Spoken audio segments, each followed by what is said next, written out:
for me, evening, afternoon for most of you all. I'm Chris Adams. So as stated, I am a neurology and neurosurgery resident, currently located in Boynton Beach, Florida. So kind of the southeast of Florida here in the United States. I did study in the UK. So I spent 5 years in London, 4 in university, and then 1 year out in practice before moving back to the United States. And have gone through kind of general practice as well as rotating internships, neurology internships, and am now currently a resident at Southeast Veterinary Neurology. So today we're going to be talking about the neurologic exam. So I know some of you had specific questions about kind of seizure management and treatments for nerve injuries and things like that. It's a bit out of the scope for this particular talk. So we're really just focusing on what you guys as veterinarians can do with really very limited equipment to localize where the problem may be within the nervous system. And I will be talking mainly about dogs. There'll be some videos of cats there. A lot of the examination is exactly the same for cats, but as I'm sure all of you know, cats are a bit different in their examination requirements than dogs. So sometimes it just takes a little bit longer to get these tests done for cats, but all of the reflexes and such are essentially same for our feline friends. So we'll, like he said, just go ahead and stop me if you guys have any particular questions. Otherwise, we'll kind of address a lot of the questions at the end. Happy to go back and forth if you have a particular question about something or a particular slide or video. So I will kind of be reaching out. So it's try to make it semi-interactive. So asking you guys for opinions and such. Won't be on every slide just for the sake of time, but I will try to pull the audience.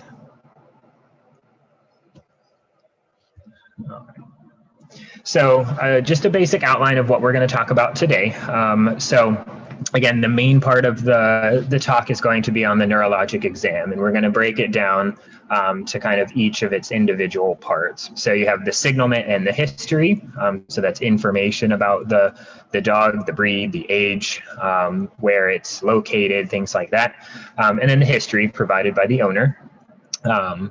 Then you have the sensorium or the mentation, and then behavior changes. You have the gait and posture, or the attitude of the patient, the cranial nerve examination, postural reactions or proprioception, spinal reflexes, and then finally palpation. And then putting it all together will be coming up with your neurolocalization. So after you've done your neurologic exam, talk to the owner about the history and why they're there.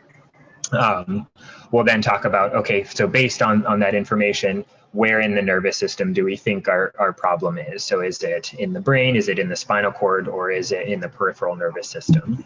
And then we'll be touching very briefly on what I like to call special syndromes that we can sometimes see that don't always fit in with the rest of the kind of basic neuro exam that you would see there. So the neurologic exam, there are, and I want you guys to kind of chime in here on, things that you would think are important for why we should do a specific neuro exam. So more than just your basic physical examination, why would you want to focus on the nervous system? So I have kind of some of my thoughts there, but can anybody think of anything else why you would want to do something within the nervous, an exam specifically looking at the nervous system?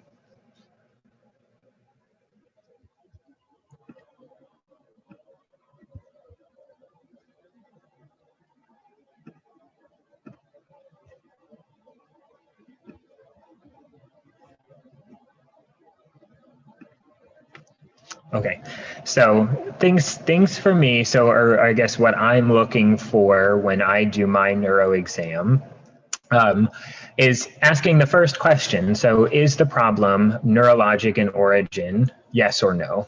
So it can sometimes be quite difficult to differentiate between orthopedic disease and neurologic disease.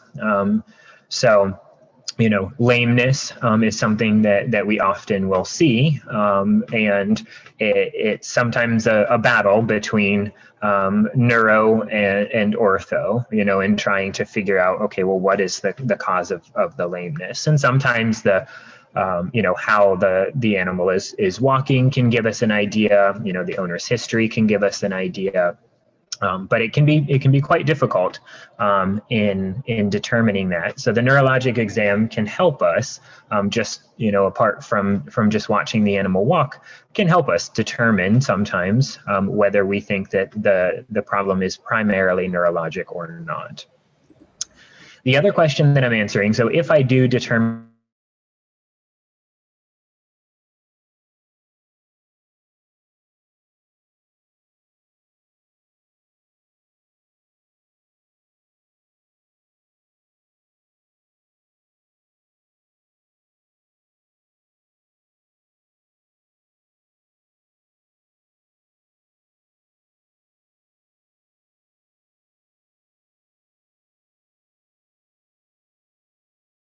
money unnecessarily in trying to delve into the nervous system when there's a problem somewhere else.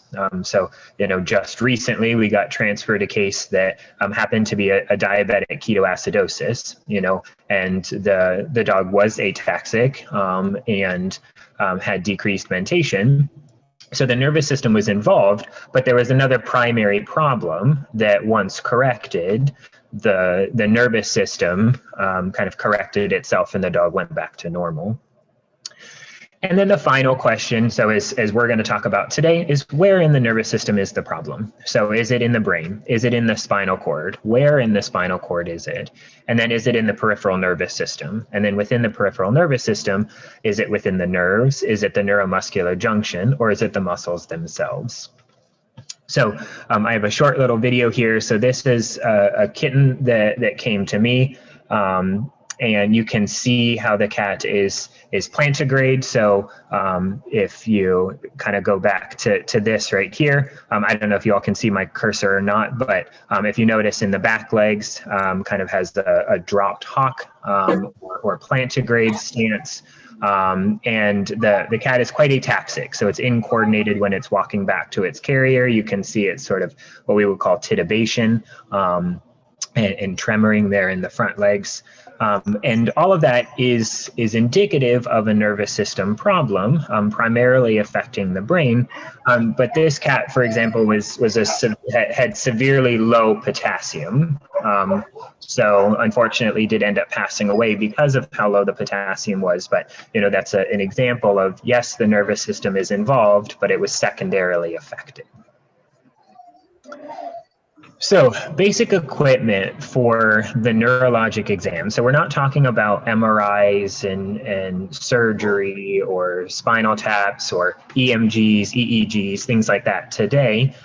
So really for the basic neurologic exam, the nice thing is that there's really not a whole lot of equipment that's required.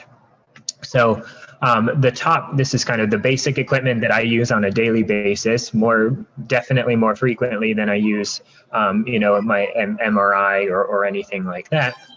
And the top left picture there is what we call a reflex or patellar hammer. So that's what we use to look at the reflexes. So and we'll talk more in detail about reflexes a little bit later. But that's the tool that we're using to look at those, both tendon reflexes as well as muscle reflexes. The sort of middle left picture there is a flashlight, as we would call it here in the States, a torch, as many of you would call it. And that we used for checking the pupillary light reflex. So you want to make sure that any light that you use is very bright. and strong enough, especially when an animal is nervous. We want to make sure that the light is bright enough to induce that PLR or pupillary light reflex.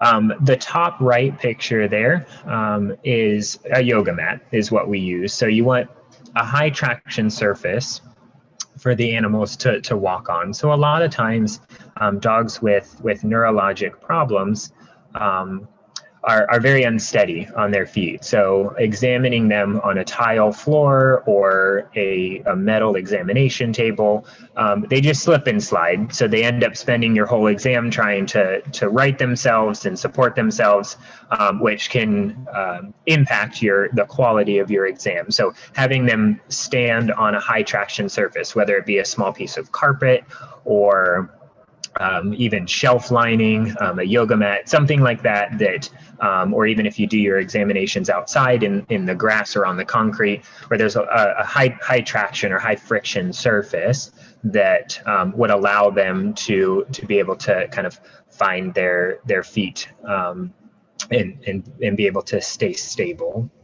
And then the far right picture there is just a pair of mosquito hemostats. So we use that to test certain reflexes, such as the cutaneous trunci, as well as testing for deep pain sensation, which again, we'll talk about here in a little bit.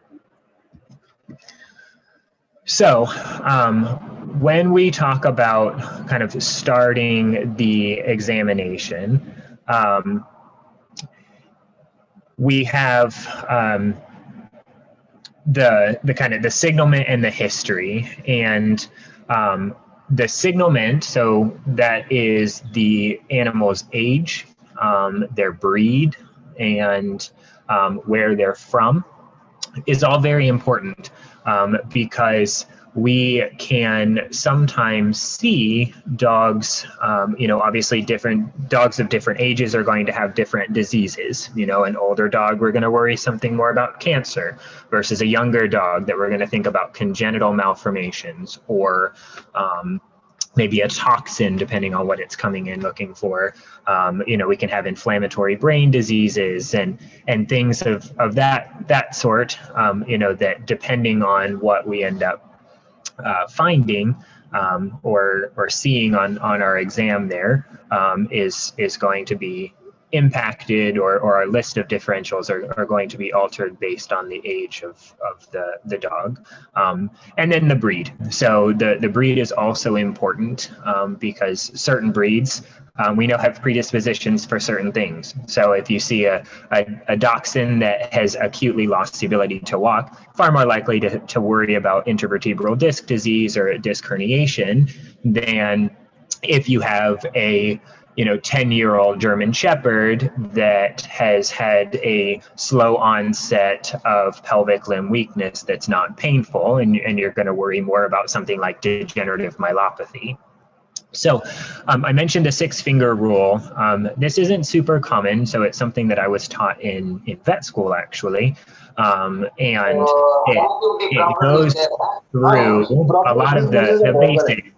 So kind of putting together everything that you would find on your neurologic exam. And the kind of 6-finger rule is your signalment is sort of rule 1. And then you have the progression. So is the process progressive or not progressive? Is it lateralized? Yes or no? Is it painful? Yes or no? What was the onset? So is it an acute onset? Is it a chronic onset?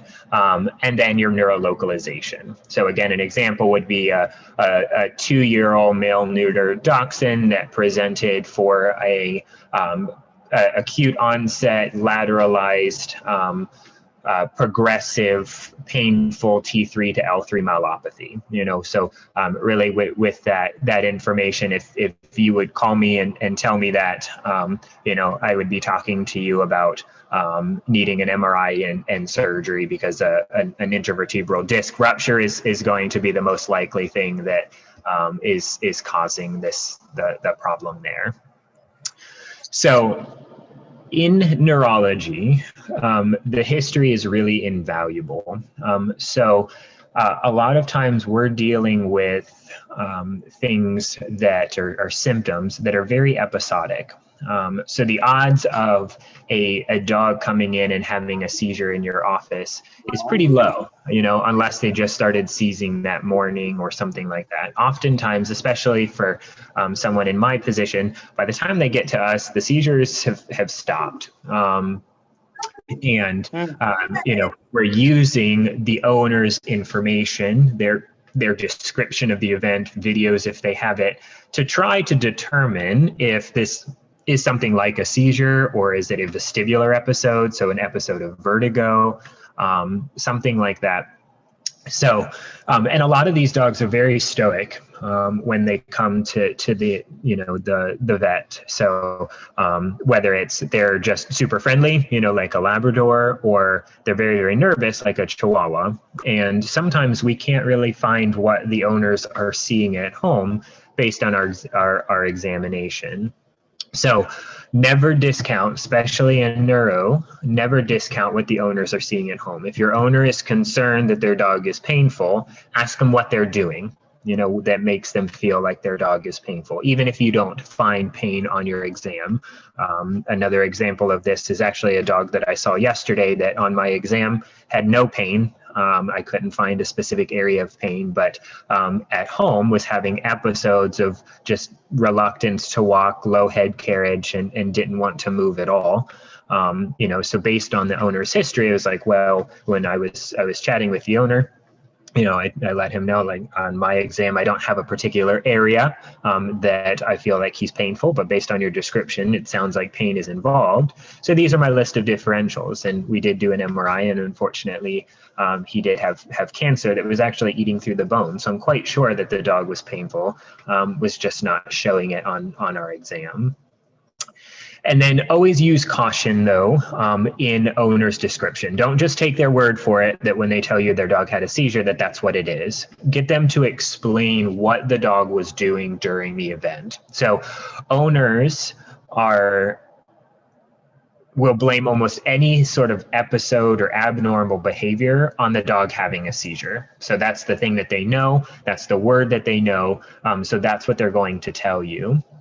And if you just sort of stop the conversation there and say, okay, if you think your dog had a seizure, let's put them on some anti-seizure medications, you may be missing something. So always getting them to describe what they saw. So when did it happen? Was the dog asleep or was it awake? Was the dog circling, or does it seem off balance? Was the dog conscious or not conscious? So all of those things are very important. And if they can get a video, that's even better, to help kind of guide you in where to go. And even if, something like an MRI is not something that can be done, obviously there's very different treatment for an episode of vertigo or vestibular disease over something like a seizure, so we don't want to subject dogs to anti-seizure medications and some of the potential side effects that come with those, if really they have a balance system problem.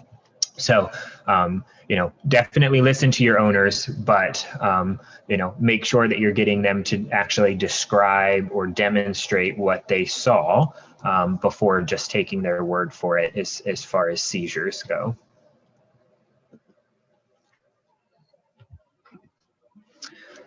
So the kind of the sensorium and behavior. So this is looking at a dog's mentation. So and behavior. So how are they interacting with you? How are they interacting with your nurses? And how are they interacting with the owners at home? So I always let the dog or cat kind of have the run of the consult room. So are they moving around? If the owners, so sort of pre-COVID era, when the owners were in the consult room with me, what I would normally expect is a dog to come up, kind of greet everyone, but then very quickly go back to the owner. So are they doing that? Or do they have really no idea that the owners are even there, or that you came into the room? Are they circling compulsively? Something like that. So levels of mentation. So this one is very important. So you have alert, and that's whether that's bright and alert and responsive to quiet and alert and responsive. But are they, again, kind of alert and responding to things as you would expect? Are they obtunded? So obtundation means that essentially they're kind of just passed out. You can rouse them, you can call their name, make a loud sound, something like that, and they'll kind of wake up and look at you. But when you're not doing anything with them, are they just sort of inappropriately either falling back asleep or pretty non-responsive to what's going on? And then you have degrees, so mild, moderate, and severe. Are they stuporous? So stuporous means that a dog is unresponsive to any external stimuli except for noxious stimuli. So if you go in with your hemostats, pinch on their toe, they will wake up and they will cry and they'll let you know that that hurts. But otherwise, if you call their name, make a loud sound, if the owners call them, they're otherwise unresponsive. And then comatose means that they do not respond to even noxious stimuli. So, for example, a dog in a seizure would be comatose. So they are unconscious. If you try to hurt them, by pinching their toe or anything like that, that they are not responsive to that. And then the content of consciousness is also appropriate or also valuable in noting. So you have dementia or delirium. So maybe they're alert and they're walking around, but they're still not really interacting normal, or they're very compulsive in their walking. So dogs with forebrain disease, you often see them sort of compulsively walking around the room. You'll go to interact with them and really they just want to keep walking. So they don't stop, they don't greet you or anything like that, but they're not, asleep or passed out or unresponsive in any sort of way. That response is just not appropriate for what you would compare with a normal dog of that particular breed. So the content of consciousness and mentation is coming from the prosencephalon, so the forebrain and the thalamus and the brainstem. And that's because your level of mentation is directly kind of guided or controlled by your brainstem, particularly what we call the ascending reticular activating syndrome. And that is responsible for waking up your brain. So either diffuse forebrain, which means that the front part of the brain can't be woken up because of a particular disease, or a problem within the brainstem. So the front part of the brain, so the forebrain there, isn't receiving the signals to wake up. So those are going to be your sort of localizations for fermentation problems. And again, ask the client. So what are the dogs doing at home? Some owners will call and say, yeah, she's just circling to the left and getting stuck in corners. Even if you don't see that in your exam room, that's important information to know. So in two of the top two here are pictures, and the top right picture is a normal golden, pretty happy and wants to know what's going on. The picture on the top left there is a greyhound mix, and you can tell, right? So he's got a low head carriage. If this were a video, if you call the dog, he just looks up with his eyes. So he doesn't want to lift his head. He'll just kind of stare up at you, which is very indicative of neck pain. So his level of mentation is normal, but his behavior is off. So I am the bottom two here are videos. So the video that's playing now is a little dog that we saw, and you can see here in the again, I don't know if you can see my cursor or not, but you can see the twitching of the eye in the beginning of the video. She's kind of having the pelvic limb movements. So she was actually recovering from a seizure in this picture. But what I was trying to say, and I don't have sound because there's a whole bunch of other noise going on in the background, but we were talking to the dog and calling her name. And trying to rouse her, and she was unconscious. When I went to go and pinch her toe, she did respond. So she was stuporous, which told me that she was out of the seizure, but just still recovering. So her brain hadn't fully recovered from the seizure yet, but she was not actively seizing because she was not kind of just totally unconscious to painful stimuli.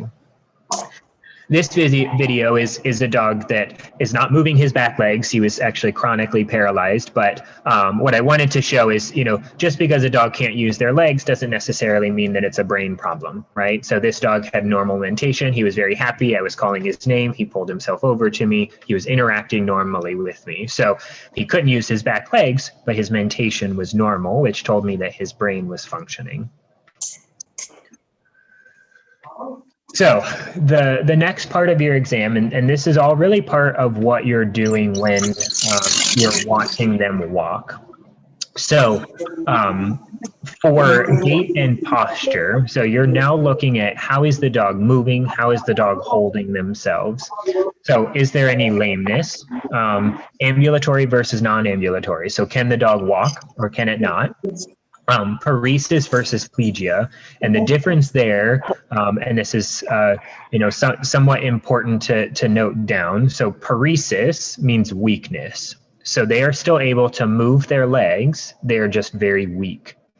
Versus plegia, which means that they are paralyzed. So owners will come in and tell you, my dog is paralyzed, and because the dog can't walk. And yeah, it's an acceptable interpretation of what the owners are seeing, but it is our job as a veterinarian to determine that difference between paresis and plegia, and that is because that can have direct correlation to the clinical outcome depending on what the underlying disease is. So paresis means with support, they are moving their legs. They're just very weak. And you can have ambulatory and non-ambulatory. So you can still be able to walk, but still be a little bit weak in your back legs. And then you can have non-ambulatory. So that's the other very important distinction to make. So if you call me and you tell me, hey, doc, I have a dog and he's paretic, my first question is going to be, is he ambulatory or non-ambulatory?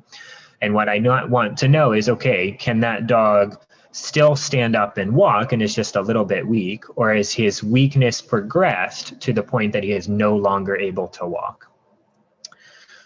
With plegia, if you call in and tell me that a dog is plegic, then I know that it's non-ambulatory, because if its weakness has gone all the way to the point that it can't move its back legs, I already know that it can't walk.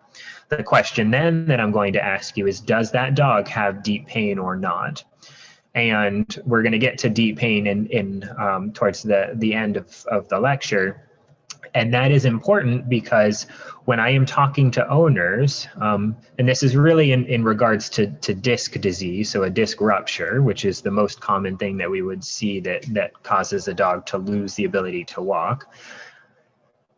The ability for a dog to feel their legs is what gives us the prognosis, a better prognosis. So up to the point of them being plegic with what we call intact deep pain or intact nociception, with surgery, a dog in that condition has about a 90 to 95% chance of getting back up and walking again.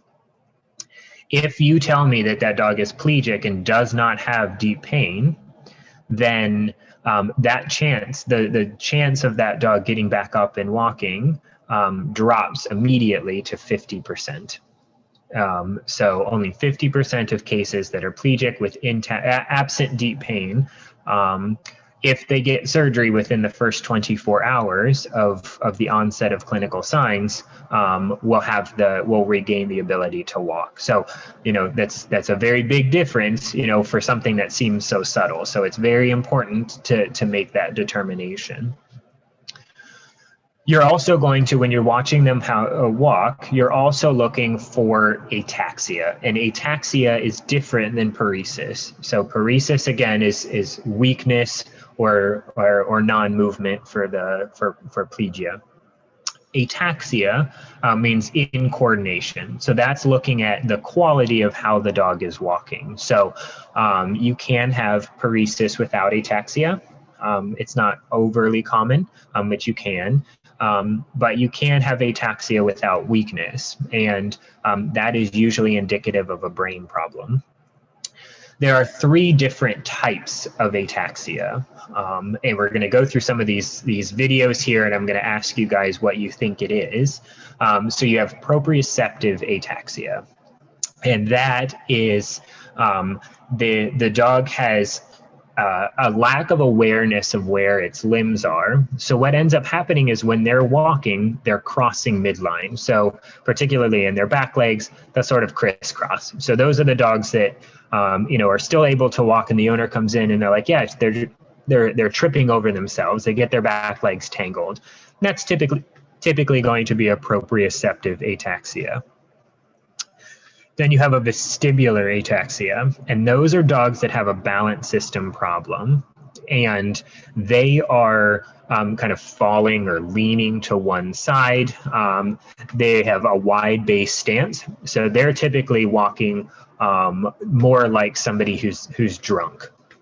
So when you've become intoxicated, it's affecting your balance system. So what ends up happening is, to keep balance, you end up with a wide base stance, and you're sort of swaying from side to side when you walk. So that would be a vestibular quality ataxia.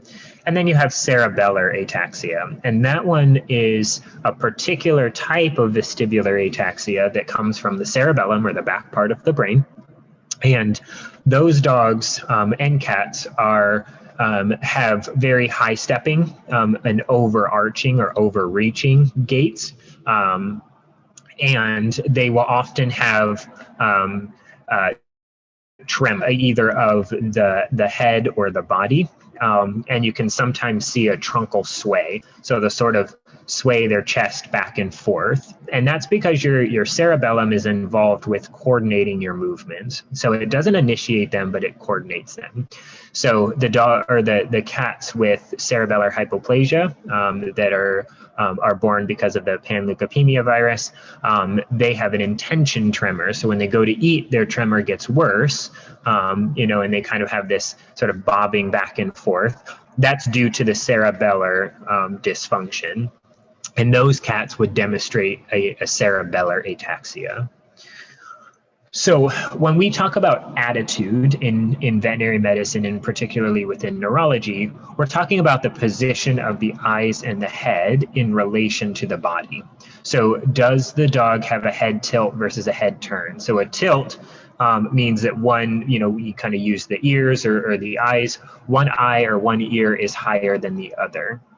Versus a head turn, which means the head is straight when you look at it straight on, right? The ears and the eyes are equal, but from midline, it's deviated to one side. So either to the left, they're kind of looking at the backside there, or the right. And that's very important to differentiate between a head turn and a head tilt, because that indicates 2 different areas of the brain. So a head tilt would be seen with vestibular disease, versus a head turn, which is typically involved in forebrain disease. So something like a brain tumor, for example, in the front part of the brain would cause a head turn. And then we have different postures. So a posture is essentially how the dog's limbs are in space. So you have decerebellate rigidity, decerebrate rigidity, Schiff-Sherrington posture, and then you have kyphosis, lordosis, and scoliosis, and then abnormal limb postures. So decerebellate rigidity results from damage of the cerebellum, and specifically kind of the rostral vermis and the adjacent hemispheres, so within the cerebellum there. And what we end up getting is what we call apostonus. So they end up stretching their head back very straight. Their front legs, their thoracic limbs, are held in extended rigidity, and their pelvic limbs are held in extension, but they're flexed at the hip. And I have pictures of it after we kind of go through the videos, so that I will point out there. Decerebrate rigidity will have, again, they'll be on their side, and they can have the opistonus, so similar to the decerebellate rigidity. But this results from an injury between the midbrain and then the rostral and caudal colliculi. So kind of a brainstem problem. And in this particular posture, all 4 of their limbs are held in rigid or extensor rigidity. So all 4 limbs are held very stiff and straight out. The major difference, other than the kind of the pelvic limbs there, is with decerebellate rigidity, your mentation will be normal. So their brainstem and the front part of their brain are working. So they're completely alert. They're interacting with you 100% normally, even though they cannot walk. With decerebrate rigidity, their mentation is affected. So again, because we have a problem in the brainstem, and if you remember back to when we talked about comas and stuporous mentations, a lesion within your brainstem that would cause that's severe enough to cause decerebrate rigidity would affect that reticular activating system, and thus cause a decrease in mentation. Schiff-Sherrington posture. So this one can be very, very difficult to differentiate between decerebellate rigidity. So with Schiff-Sherrington, this indicates a very severe spinal cord lesion. And what happens is when you place the dog on the side, their mentation again is normal. They typically don't have the opistonus, but they hold their thoracic limbs in extensor rigidity, but they're typically paralyzed in their back legs. So they will hold their back legs in flexion, but there's very little tone. So that's the major difference that you would get between the decerebellate and the Schiff-Sherrington. And Schiff-Sherrington indicates a severe spinal cord lesion, but it does not indicate prognosis. So just because a dog has Schiff-Sherrington does not mean that they have a poor prognosis. So it's very important when you talk to the owner to not tell them that, you know, the chance of their dog walking again or not is lower simply because they have Schiff-Sherrington. You're going to want to use your deep pain perception for that, not this posture. And Schiff-Sherrington is caused by a disruption of what we call the border cells within the spinal cord. So they sit right along the gray-white matter distinction. So that's why it takes a severe spinal cord lesion to induce this posture. Kyphosis, lordosis, and scoliosis are just talking about positions of the spine. So kyphosis is kind of that arching of the back. Lordosis is when they're dropping their head. So cats in heat will have a lordosis posture. And then scoliosis is just a bending of the spine laterally, so from midline. And then abnormal limb posture. So it's also important on how they're holding their legs when they're sitting and standing and things. So we're going to go through some of these videos, and what I would like is for us to kind of go through, and people can chime in if you want, and where you think the ataxia is coming from, or the paresis, depending on what you see here.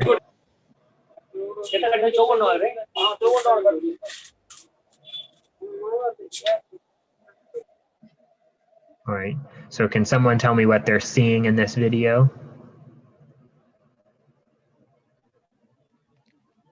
You can put the answer in the chat box. Participants can put the answer in the chat box.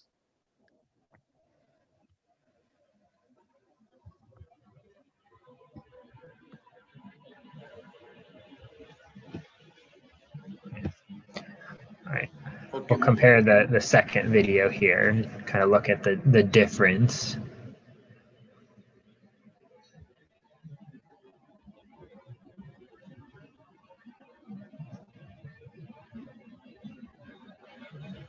All right. So if we go back to the first video here, so if you notice, when he takes a step, see how he's overreaching? So correct. So yeah, Debbie is correct about that second video. So very ataxic in the hind end, the wide base stance. So the first video here, you can see when he goes to move forward, he's very overreaching, right? So when he takes his step forward, he's somewhat unsure, but is very high stepping when he reaches. And it's kind of hard to tell in this particular video, but you can sort of see how his back legs are quite wide. And yes, Paige, I would agree, he's got a slight intention tremor. And he did. So he did have a cerebellar problem. This is actually a dog that we placed emergency bilateral shunts because he had obstructive hydrocephalus secondary to a brainstem meningioma that was causing compression of his cerebellum. So he actually came in to me the day before this video was taken he had a stupor mentation and with severe central vestibular signs. The second video, so as we kind of pointed out, so he's got a wide base stance. He's very ataxic in his back legs. He kind of has that where he sort of falls backwards.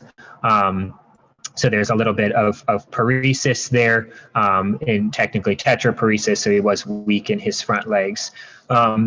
And this one is somewhat of an unfair video. So this dog actually had a chronic atlantoaxial luxation. So he was having his cranial cervical spine affected, which is kind of the tricky one there for balance system problems. So you can get, there are some vestibular nerves that are involved in your cranial thoracic,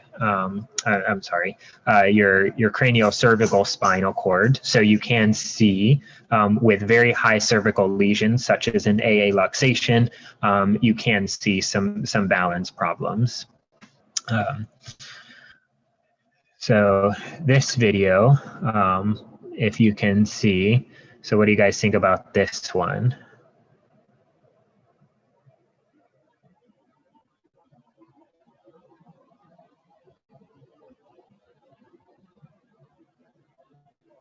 Yeah, so very good. So he's definitely crossing his legs. You can see him, and he'll actually come up in a later video here that zooms in on his legs a little bit more. But you can see him crossing midline there. So this is a very classic proprioceptive ataxia. So the first video would have been more of a cerebellar or vestibular ataxia. This one is very classic for a proprioceptive ataxia. All right. So this little friend, what do you guys think about him?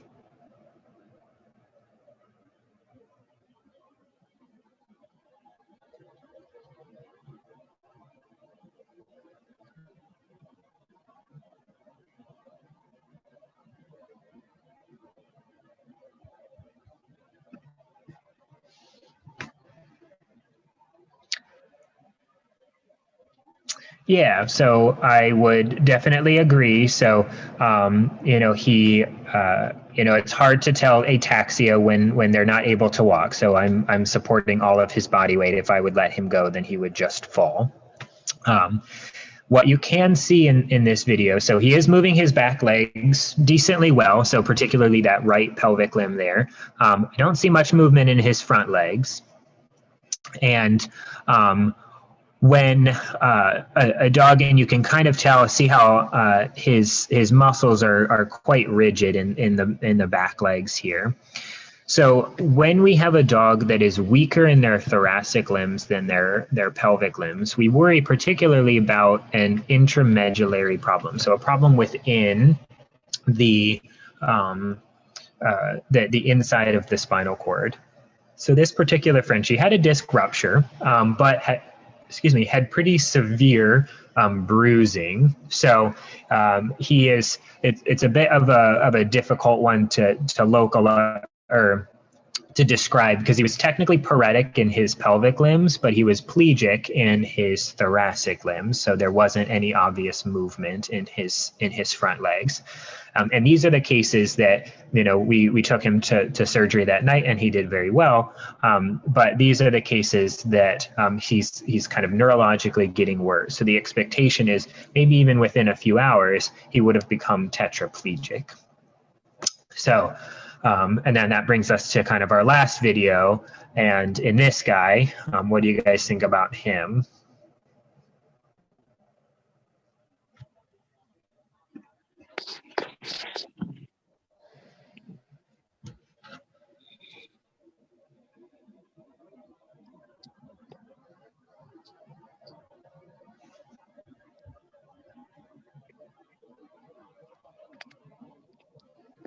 Yeah, so I would agree with Debbie on this one. So he's either quadriplegic or tetraplegic. So I wouldn't classify him as a tetraparesis, simply because there wasn't any movement that I could visualize in any of his legs. So you know, that little bit where he sort of flicked it was more of the nails just sort of getting pulled back and then kind of pulling forward.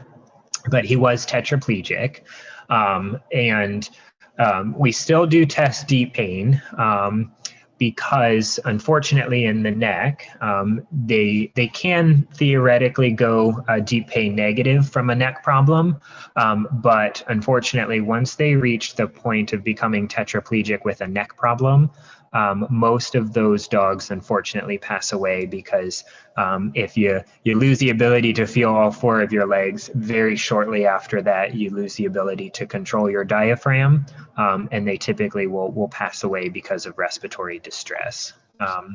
So always worth to test for, but you know, it's not something, if you do end up finding that they are deep pain negative and they're tetraplegic, you are, and you're not in a facility that's able to do surgery right away, or at least intubate them for transfer. Most of those dogs, it would be more fair for euthanasia to be pursued just before they end up suffering respiratory distress. So the kind of second part of this, so these are different examples of what we have. So this cat is the decerebellate rigidity. So you can see its head is sort of pulled back. Its front legs are extended in rigid extension, and then its back legs are held in rigid flexion. Versus the dog here, who again has the same sort of head position. The front legs are almost identical, but the back legs, you can see, are also held in extensor rigidity, which is more typical of the decerebrate rigidity. And lastly, this dog here, so you can tell sort of that the dog is looking at me, so he doesn't have his head pulled back, but his legs are held in rigid extension, but his back legs, so they're not quite as flexed as the cat, but they're not also held in kind of rigid extension like the dog here. And when you would actually kind of examine the dog, there was no tone in his back legs. But when we got him up, he was able to move and was completely normal in his thoracic limb. So this is a dog with Schiff-Sherrington syndrome. So you can tell how difficult it can be and how closely related the two are. But really for these two, one, you know, are these actually held in flexion or not? But the mentation is also going to be your key here. So, you know, they're both going to be mentally normal, but, you know, notice the position of the head in the cat here versus the position of the head of the dog here, to kind of differentiate between those. And again, getting this cat up, the thoracic limbs would still be affected versus this dog. When you get them up and get help and get them to move forward, the thoracic limbs are normal there. So the cranial nerves. So a lot of them we can test for, but not all of them. So we're going to kind of go through some of them somewhat quickly. I know we're sort of getting out of time here. So the cranial nerve examination. So the first one, so cranial nerve 1, if you remember back to vet school, is your olfactory nerve. So this one is not routinely tested. And then remember to only, if you are testing, if the owners are presenting a dog or a cat to you because they feel that they can't smell anymore, use only food. So chemicals, so if you use alcohol, something like that, it actually triggers chemoreceptors within the nose that are controlled by the trigeminal nerve. So you'll actually be testing a different nerve than your olfactory nerve. So always remember food only when testing smell. It's not common.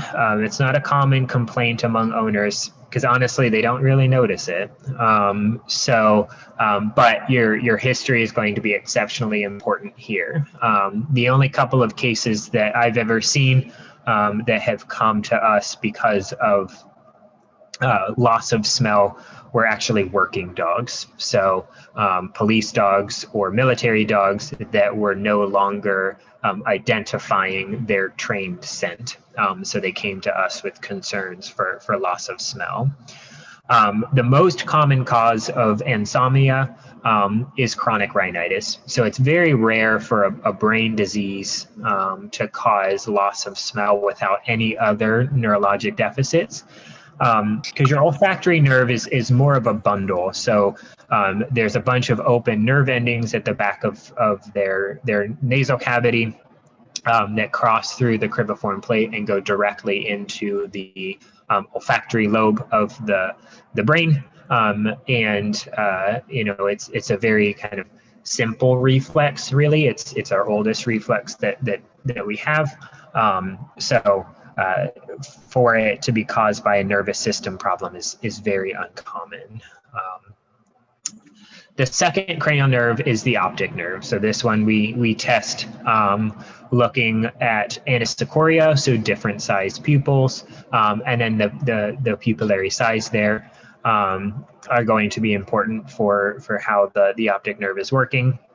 And then we test the function of this nerve with the pupillary light reflex, the menace response, and then just general observation. So when this is again part of your distance exam, so is the dog bumping into things either at home or in your consult room? Oftentimes, it is very difficult for the owners to identify unilateral blindness. You will usually find that on your exam before they notice any changes at home. And sometimes, if it's a very slow progressive, so if you have an ocular problem and it's a slow progressive blindness, many times owners don't recognize it at all because dogs are so good at adapting to their home environment that a lot of times owners won't notice a loss of vision. It's only usually in dogs that have lost it acutely. So for kind of the dogs that I particularly see that have blindness, the optic form of GME or granulomatous meningoencephalitis will typically cause a dog to present to me for acute or sudden onset blindness. So this video, it's kind of hard to see, but you can see in the left eye ear, left eye here, there was no response to light. When you shine the light in the right eye, you see the pupil constricting, and then you see a consensual constrictment of the left eye. But you see here, there's very little to no constricting of the left eye with an absent consensual in the right eye. So what that tells me is that this pathway, kind of the right optic nerve there is working. So that's getting its signal back, and as such, we're getting the secondary or indirect pupillary light constriction of the left eye. But when you shine the light in the left eye there's no response to this pupil or consensual to this pupil, which tells me that the lesion is prechiasmal in the left optic nerve, or a primary ocular problem. This dog had already been examined by ophthalmology, and the eye was deemed normal. And this dog had an MRI and did have the optic version of granulomatous meningoencephalitis that just happened to be affecting its left ocular nerve or optic nerve. So we talk about these three nerves together. So cranial nerve 3 is your ocular motor nerve. Cranial nerve 4 is your trochlear nerve, and then cranial nerve 6 is your abducent nerve. And these are all, they're considered together because they're all involved in eye movements. So they work together to move and coordinate movement of your eyes. Cranial nerve 3 also has the added parasympathetic to the pupil. So you're also testing cranial nerve 3 as an individual with your PLR. So your pupil's ability to constrict and dilate is directly related to your ocular motor nerve. So an ocular motor nerve problem will cause constriction of your eye. So the way that I remember it, so if you're scared, or an animal is scared and they're looking to flee, so that if the fight or flight system is active, that's your sympathetic nervous system. What you care less about in that condition is detailed vision. You just want to gather as much information as you possibly can to plan your escape. So if you have a parasympathetic lesion, so you've lost parasympathetic innervation to your eye, what you're going to see is a dilated eye that is unable to constrict. So, if you have, again, loss of sympathetic, then your parasympathetic is going to overtake that, and then you get constriction of your pupil that is unable to dilate. So you're testing these three. So again, they're all involved in eye movements. So you're testing them with the ocular cephalic reflex, or vestibular, ocular, or physiologic nystagmus. They're all synonyms for the same thing. And that is what I show here in this video. You can see as we move the dog's head around, it's not great because it's not zoomed in, but you can see how the dog is flicking its eyes back and forth. And that is the physiologic nystagmus. So up here, this graphic is kind of showing the innervation here of the extraocular muscle. So, and then we have all of this little kind of mnemonic down here. So SO4, LR6, AO3. So superior oblique or dorsal oblique is controlled by cranial nerve 4.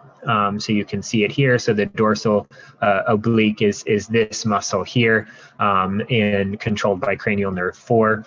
The lateral rectus, so the outside here, is controlled by cranial nerve 6. And then all others are controlled by your ocular motor nerve. So your ventral rectus, ventral oblique, and then medial rectus here are all going to be innervated by your ocular motor nerve. So down here, what you get is different clinical signs related to that dysfunction. So here, if let me see if I can open up the chat box here again. So I'm going to ask you guys. So in B, if you have a dog or a cat, it's actually easier to see these conditions in cats because of their linear pupil, rather than dogs that have a round pupil. So if you have a cat that presents to you and has what we would call strabismus, so these are all various strabismi, and it has a lateral strabismus. So one eye is pulled to the side. Can you guys tell me what nerve do you think is affected to give you a lateral strabismus?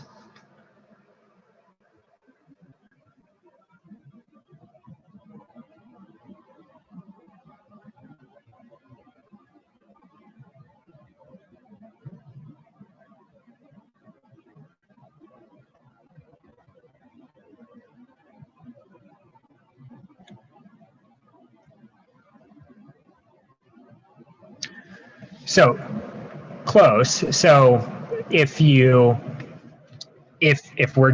our eye is getting pulled towards the lateral side, then what you would end up having is loss of strength from the opposite muscle, right? So if it's getting pulled to the outside, you would have weakness for this particular one of your medial rectus here. So this would actually indicate a cranial nerve 3 problem. So your cranial nerve 6, or your abducent nerve here, would still be working. So what you end up getting is pulling of the eye towards the lateral side because of weakness here.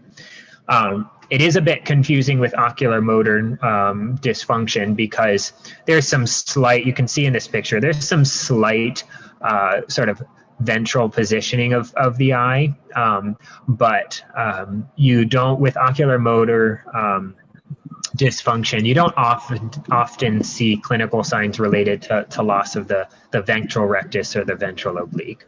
So B would actually indicate an ocular motor nerve or ocular motor nerve dysfunction.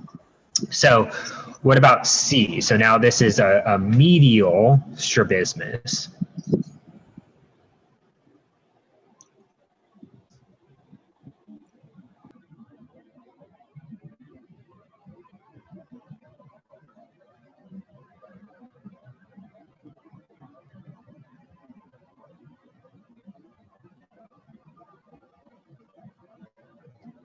Correct. Yeah. So dysfunction of the abducent nerve, which you would then lose your lateral rectus, which would thus pull your eye medially.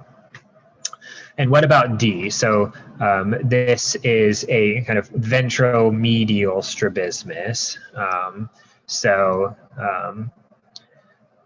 You get this, and this is the one that you cannot see in dogs. So you would never be able to see a focal lesion in a dog because of their pupils. It's really only observed in cats and sometimes horses because they have a horizontal pupil.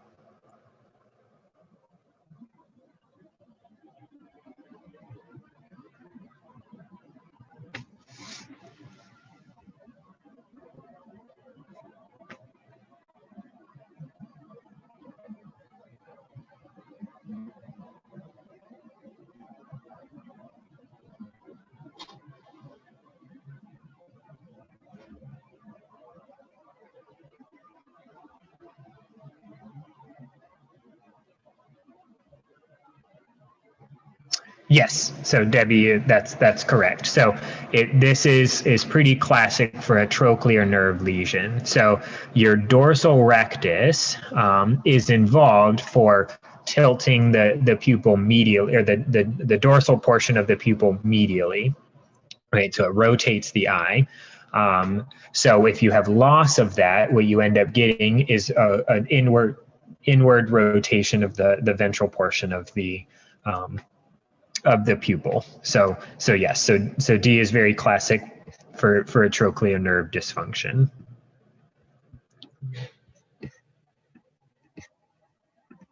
All right. So the trigeminal nerve. So this is kind of the big nerve, one of the big nerves there. And this one also has two portions. So it has the motor portion, which controls your temporalis and your masseter muscles. And then the sensory portion, which is broken up into 3 different branches. So you have the ophthalmic branch of the trigeminal nerve, and that is involved in your corneal reflex. And you test this by touching the medial canthus of the eyelid when you're testing your palpebral reflex. So when you touch the medial canthus, they should blink their eye. The maxillary branch controls your lateral canthus. So if you touch the lateral canthus there, you should get a blinking of the eye. You can also test it by pinching the upper lip lateral to the canine tooth. So if you really want to tell if there's a difference, so if you're testing your palpebral reflex, your facial nerve is also involved in in that reflex, simply because that's the motor portion of that that reflex. So if you really want to know, is it the sensory portion or is it the motor portion, you can test both the lateral canthus, see if they blink. If they don't, you can pinch the upper lip and see if they respond to it. You won't get movement of their face, so a lot of times they'll grimace, but they can't do that obviously if there's facial nerve dysfunction. But if you are pinching hard enough and there's some slight discomfort, if they can feel it, you'll see some visual reaction to that painful stimuli. The mandibular branch, again, you would pinch the lower lip lateral to the canine tooth. And you can't text it, but you can test it by touching the base of the ear and then looking for a blink, but that's not as reliable. And then nasal stimulation. So again, you know, this is what you would be triggering if you used a caustic agent, so such as alcohol, to test for their sense of smell. So you would actually be triggering the trigeminal nerve. So routinely what we use is the end of our hemostats or kind of a Q-tip to sort of tickle the nasal septum. So the ophthalmic branch is the nasal septum, so kind of medially, and then the maxillary branch innervates the external part of the nair. So you can kind of differentiate between those two.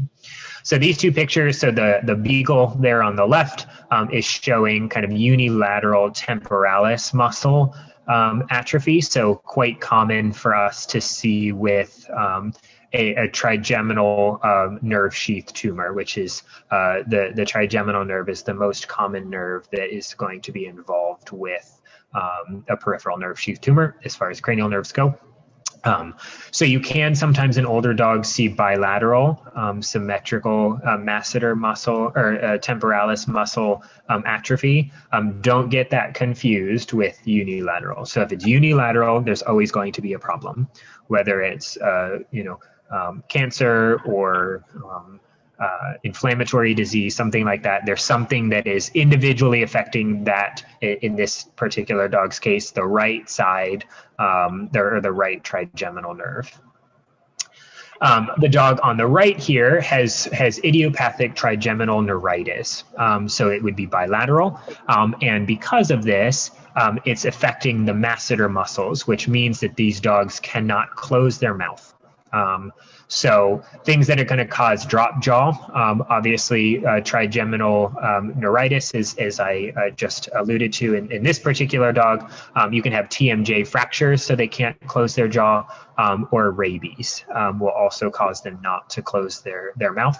So if you have a dog that physically cannot, like you close their mouth and you let go and their mouth drops, those are your three differentials for what's going on.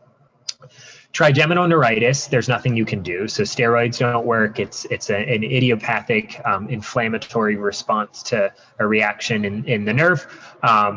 They do typically get better with time. However, a lot of these dogs do require a muzzle to be made. So either a tape muzzle is often what we'll do, or you can use a basket muzzle with the end cut out.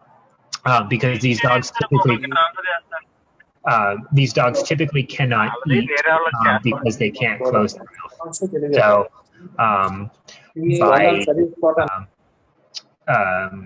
by providing the muzzle, they still have good movement of their tongue, but by providing the muzzle, it allows them to close their mouth so that they can eat and drink. So that's the important part of those that care for those dogs.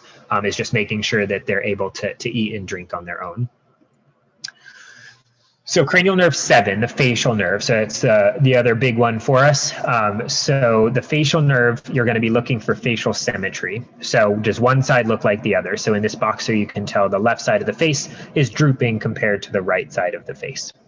The facial nerve also controls the ability to blink. So when you're testing your palpebral reflex, they're not going to have one. And the same thing with the menace response. So when you're making a gesture towards their face, so you kind of wave your hand, you want to spread your fingers apart, and then you're covering one eye and then kind of waving your hand at the other side of their face there. Because you don't want to stimulate airflow, because if you stimulate airflow, it's going to be tickling the cornea, which is actually the trigeminal nerve. So with the menace response, you're testing their ability to see, but also their ability to blink. And the menace response is actually testing a large portion of their brain. So we're not going to go through necessarily the whole pathway, but they have to see it coming. It goes through the optic nerve, goes back to the lateral geniculate nucleus, then goes back to into the optic or the back part of the brain, and then from there it sends a signal up to the front part of the brain within the motor cortex area of the brain, and that's where memory is stored. So the menace response, that's also another point that I didn't talk about earlier, and I apologize. So the menace response is not going to be present in dogs and cats under 12 weeks of age. So if you're testing a puppy and it does not have a menace, and it's not yet 12 weeks old, retest it after it's gained gotten a little bit older, to see if they learn that reflex, because it's again it's a response, so they can choose not to do it. So cats are very notoriously difficult to induce a menace response on during an examination. So they can overpower it depending on how nervous they are. But again, it's learned. So puppies have to learn to do it. But obviously they're not going to be able to blink their eye if their facial nerve is not working. So you're testing that that nerve function both by the palpebral reflex and the menace response. The facial nerve is also involved with lacrimation. So it's the parasympathetic function. If you have a dog or a cat that has facial paralysis, it is very, very important to make sure that you are conducting a good ophthalmic exam to make sure that there are no evidence of corneal ulcers or anything, and that you're guiding the owners in care of the eye. So it's important not to forget. So you can have idiopathic facial paralysis. Some dogs will regain the ability to blink their eye, but sometimes they don't. And if they don't, they will require lifelong eye lubrication to ensure that they don't develop a corneal ulcer. And then the facial nerve is responsible for muscles of facial expression. So that's where if you get dysfunction, you get the facial asymmetry. So such as this dog with the drooping of the side of his face, you'll get drooping of the ear, drooping of the eyelids. And you'll also sometimes notice that on that side, so in this dog, for example, on the left side, you will notice, or some owners will complain about that left side of their nose being dry, and that's all related to facial nerve dysfunction. Facial nerve paralysis can be seen with vestibular signs, or a middle ear infection, particularly in dogs. So you'll get cranial nerve 7, which we're going to talk about here in just cranial nerve 8, I'm sorry, which we'll talk about here in just a moment. But you can also get cranial nerve 7 or facial nerve dysfunction in dogs, and that's because the facial nerve runs through the tympanic bulla. So an infection inside the tympanic bulla or a cancerous process inside the tympanic bulla will cause facial nerve dysfunction. It's slightly different, a slightly different order in cats. So the sympathetic trunk, the portion of it that runs through the tympanic bulla within cats, is actually more lateralized than the facial nerve is. So cats with otitis media or otitis interna are more likely to get Horner syndrome, which again, we'll also touch base on that a little bit later. Before facial nerve paralysis in in cases of again, otitis media or otitis interna, which is the opposite in dogs. So they'll tend to get facial paralysis before they will get Horner's. They can get Horner's as well. So the same order, or the same nerves run through that area, just the order is slightly different in dogs and cats. So dogs, the facial nerve is more lateralized than the sympathetic trunk is, which is the opposite there in cats. So cranial nerve 8, so the vestibular cochlear nerve. So this is kind of a two-part nerve. So it's controlling sound and your balance. So if the patient is alert and responsive, right, they should orient their head and their ears towards a loud or unexpected sound, right? So if you can't, if you know, you're seeing a dog or a cat that is at your clinic because of concerns that it cannot hear, what I often will do is, again, kind of pre-COVID, have the owners distract the dog and either clap or whistle or drop something that would make a very loud, unexpected sound, and see, does the dog turn towards you, you know, or at least orient their ears kind of backwards to you. If they don't, you know, if it's truly a surprise, most dogs will. They're not going to choose not to do that, even if they're very, very nervous. So the only way that we can definitively test or prove deafness is with, like the last bullet point there says, is the use of the brainstem auditory evoked response test. So, or the BEAR test, and that is,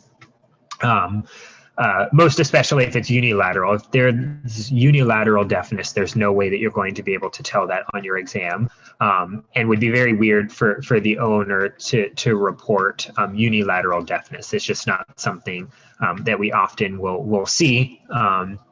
But you can sometimes tell, like, maybe there's a little bit of decreased of hearing in a particular side if you are, you know, when you're testing it, you know, if you clap on the left side, do they kind of turn to the right? And then if you clap on the right, do they still turn to the right? So you can sometimes get an idea, but it's exceptionally difficult to test that clinically.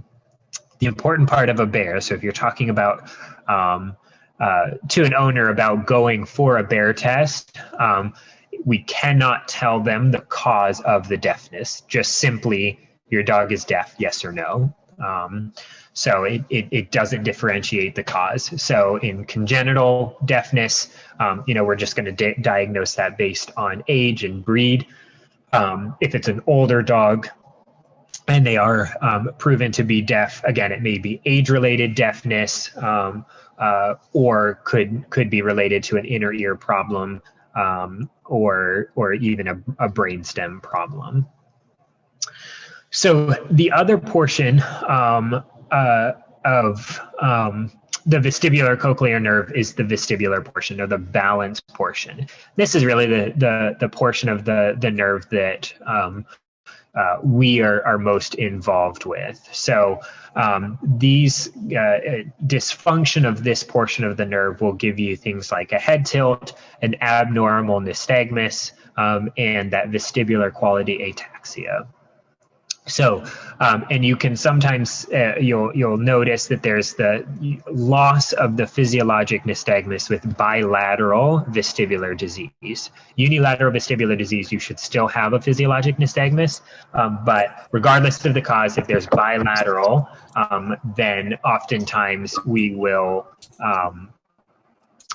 lose dysfunction of that physiologic nystagmus. So again, you have the kind of pugs here that are all demonstrating a head tilt, you know, and obviously it's quite difficult sometimes when you're talking to a dog and they'll tilt their head kind of back and forth.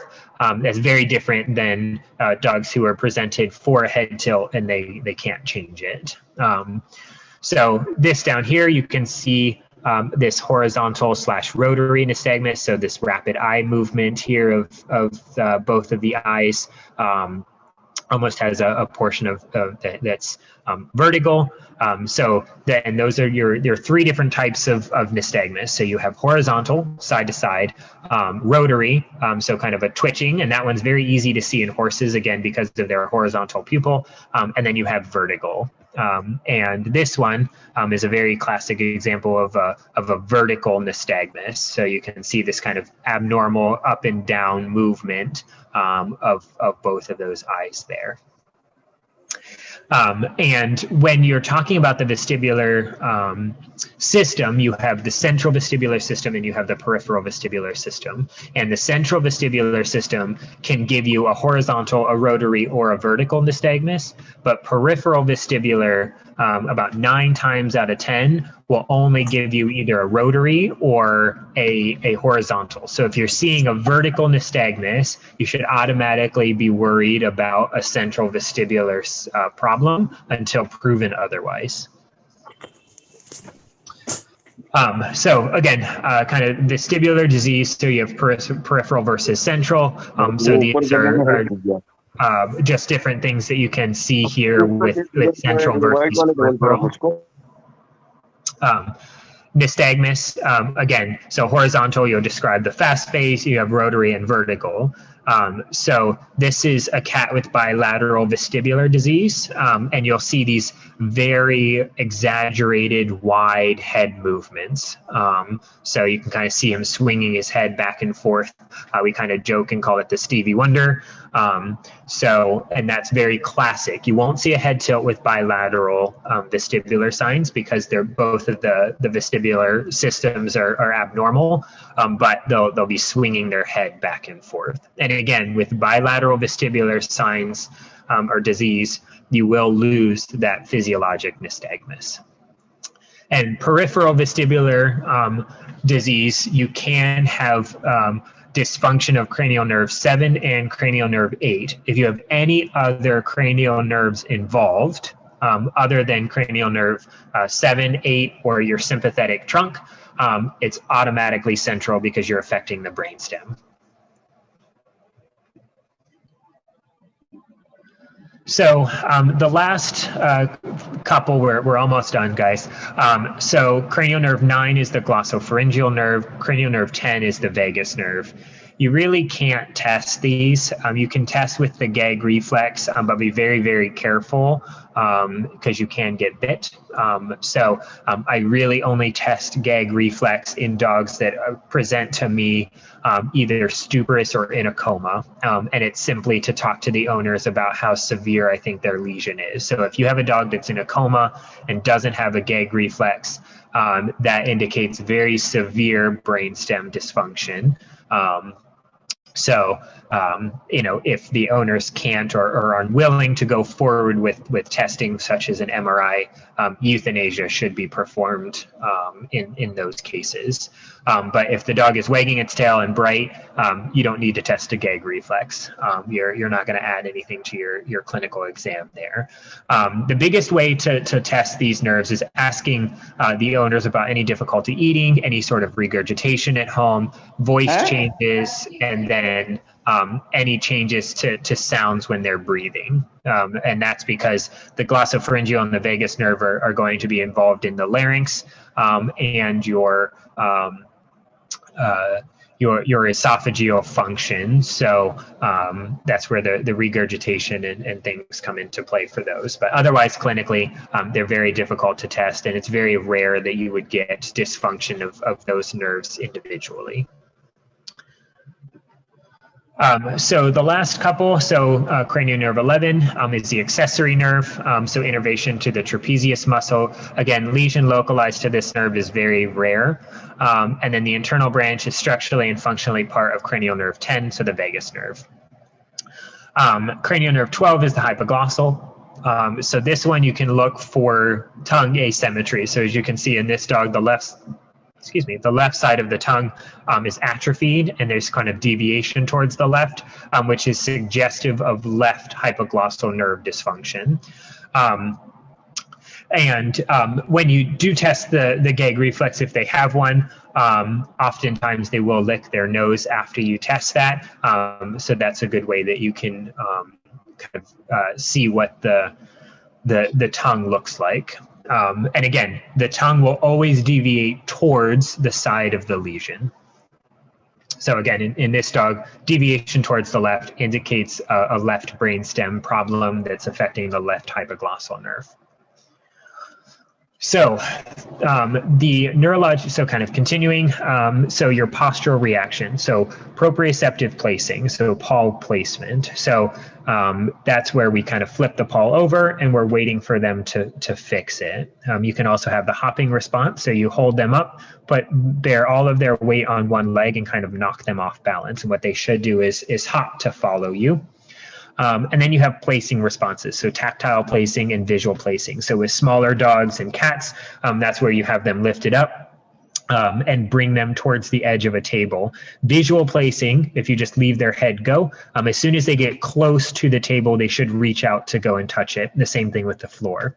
For tactile placing, what you're going to do is actually lift them up, lift their head so they can't see. And then what they should do is as soon as they touch the edge of the table, they should immediately put their paw on the top of the table, if they know where their paws are. You can do hemi-walking, so you lift one side of their body and kind of push them over, and again, they should hop. Wheelbarrowing, so you're going to lift their back legs up and kind of push them forward. And then extensor postural thrust, so you lift them up. I really only test this in cats, but you lift them up kind of underneath their shoulder blades, and as soon as you start to bring them closer to their ground, they should reach out to touch the ground, and then when you bring them closer to yourself, they should walk backwards with you. So this is testing paw replacement. So I'm kind of flipping the paw over and what they should do. So you want to make sure that you're supporting them under the chest, like my colleague is here. And then you're flipping their paw over, and what they should do is immediately correct that. So that's the front leg. So this is another way of testing it if you can't reach around. Again, always making sure that you're supporting underneath their chest. And then the back leg there. The same thing, and you're testing it the same way. So that is looking for their replacement. If you do not support them, the odds of them fixing it are very low, because they're not going to, if they are weak, they're not going to be able to shift their weight to correct it. But also, if you're not supporting them, you will often see them still correct it because it hurts. So that's not actually testing their awareness of where it is. It's just testing their pain. So spinal reflexes. So I've listed all of the different reflexes here that you can do. The reality is we really only test the patellar reflex in the pelvic limbs. So that's testing the femoral nerve, or kind of L4 to L6, which is where the femoral nerve comes out. And then the pelvic limb withdrawal, so which is testing the sciatic nerve, so L6 to S1. And then in the front legs, we really only test the thoracic withdrawal, which is the C6 to T2, or the musculocutaneous nerve there. And then we will often test the cutaneous trunci, which is kind of a C8 to L3, but we clinically use to localize a T3 to L3 lesion. So again, I've kind of listed all of the different ones that you'll read in a textbook, but the only routinely tested ones and the only reliable ones are the thoracic limb withdrawal, the patellar reflex, the pelvic limb withdrawal, and the cutaneous trunci. So we won't spend a whole lot of time on there. Palpation. So light and deep palpation. So you're testing for where they're uncomfortable. So if you're looking for a dog with a back problem, make sure that you're supporting under the abdomen, because if you're not pushing down on their back, you will also, if they have severe limb pain, you'll also get reactions because of, on spinal palpation, because you're putting pressure on their back. If it's really hard to tell, sometimes we will place a dog in lateral recumbency and press down their back to isolate back from limb.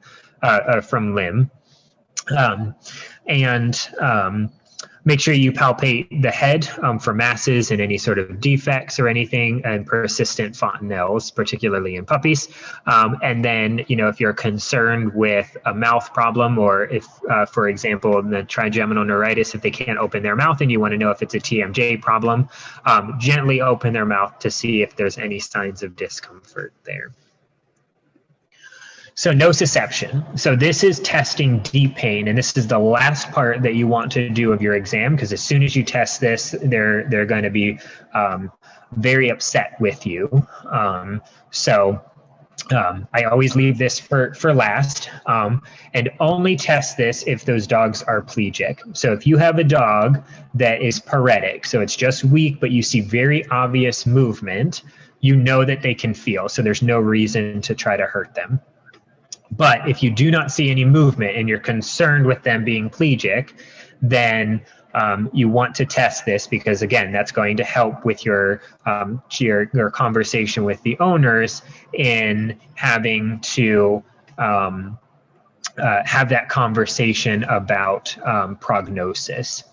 And an intact withdrawal does not equal intact deep pain, okay? So a dog that is unable to feel their back leg will still have a withdrawal if they localize to a T3 to L3 lesion, okay? So just inducing a withdrawal reflex does not mean that they can feel. All you've done was localize to T3, L3, okay?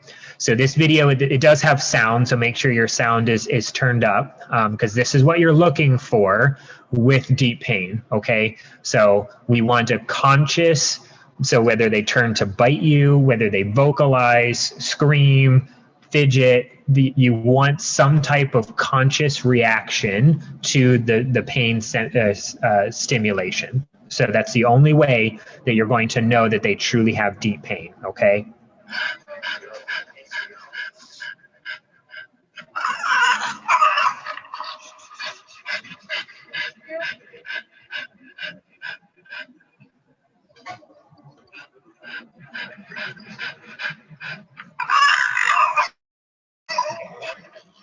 All right, so you can tell in that, right, he didn't really have much of a withdrawal, so he didn't pull his leg away from me, but there was very obvious vocalization in response to the pain stimulation. So this dog was plegic, but had intact deep pain, which means that he had a slip disc, which means that he had a very high chance of recovery, and he did recover the ability to walk. So your neurolocalization, so that's your neuro exam, right? So you've done your neuro exam, you've gone through, you found all of the deficits there are to find. Now the question is, how do we put it all together? So your neurolocalization, so your prosencephalon, so this is your forebrain and your thalamus. So you can see postural reaction deficits that are going to be contralateral to the side of the lesion. So a left-sided lesion causes right postural reaction deficits. You can see blindness with a normal PLR, seizures, behavior changes, mild changes in mentation. You can see circling, head pressing, a head turn, and then dysfunction of cranial nerve 1 and 2. Okay. The cerebellum, so the back part of the brain there. So you're going to see spasticity, hypermetria, so that overstretching or overarching kind of gait there.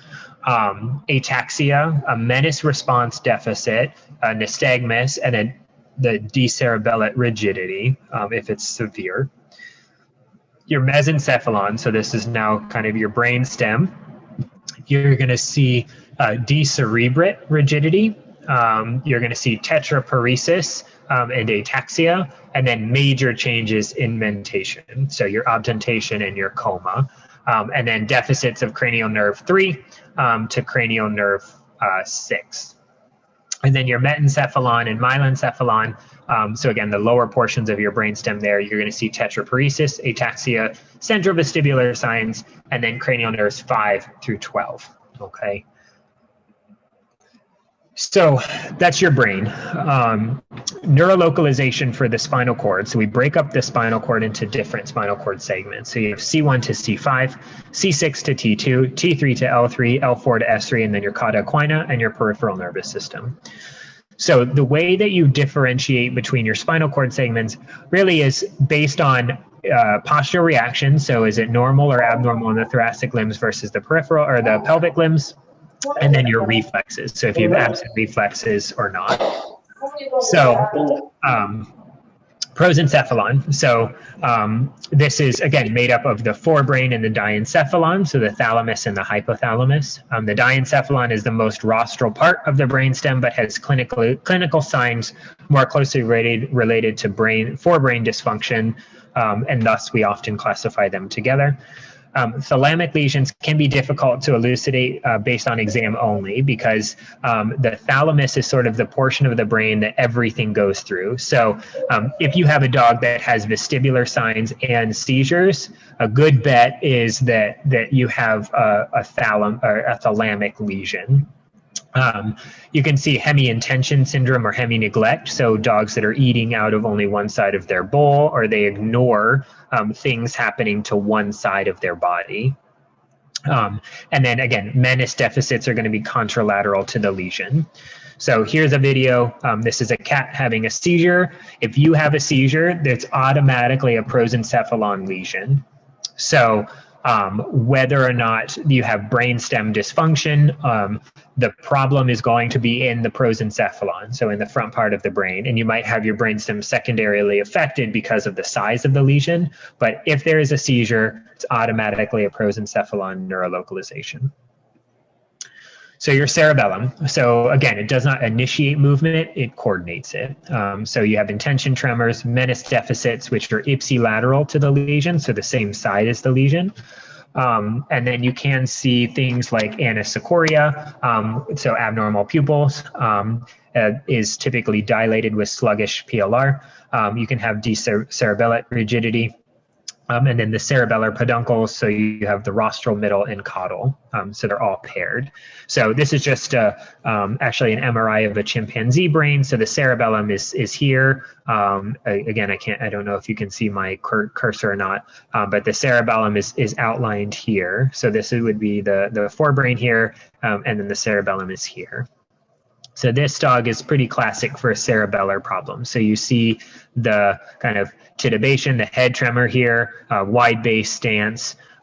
He's sort of falling. This is actually what we call white shaker syndrome or idiopathic cerebellitis case. But you can see the wide base stance, the tremoring, and the ataxia when he's trying to walk.